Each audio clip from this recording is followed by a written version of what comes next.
Pierre Goetz, bonjour. Bonjour.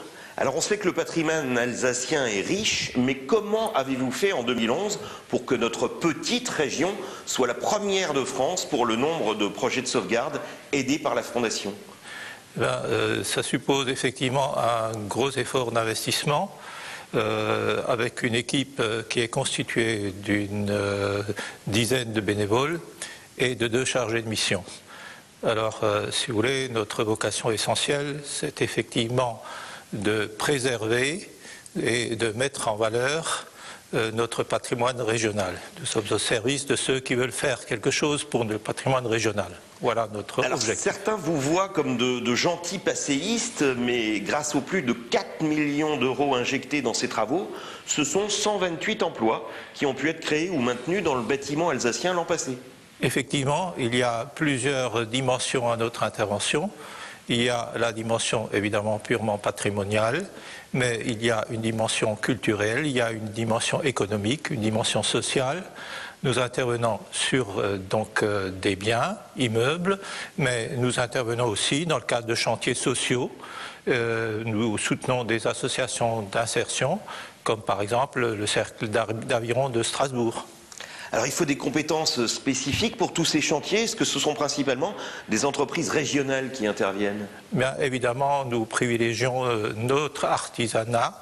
Nous avons des professionnels de grande qualité et ils apprécient effectivement l'effort que nous faisons et nous sommes également à leur côté pour les encourager et pour les aiguiller sur des restaurations intéressantes.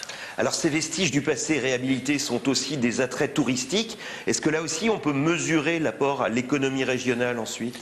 Oui, disons les statistiques, on peut effectivement aussi les invoquer, mais c'est aux locaux alors d'apprécier la retombée de certaines restaurations. Parfois aussi, je dois dire, et c'est aussi une grande satisfaction, nous contribuons à ce que les locaux eux-mêmes redécouvrent leur patrimoine.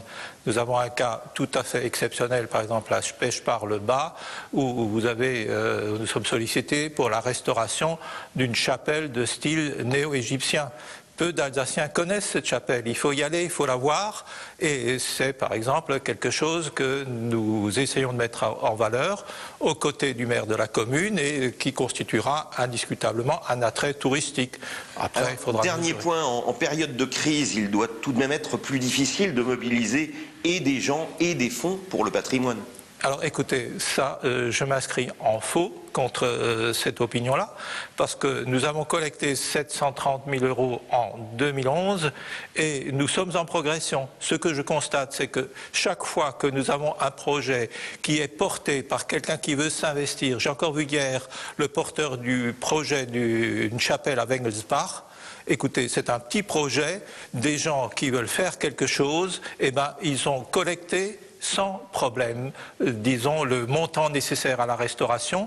Et donc là, on a pu essentiellement jouer ou faire jouer le dispositif fiscal de la Fondation du patrimoine.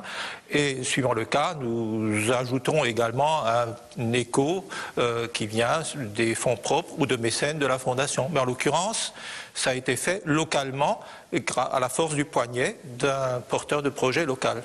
Pierre Goetz, merci.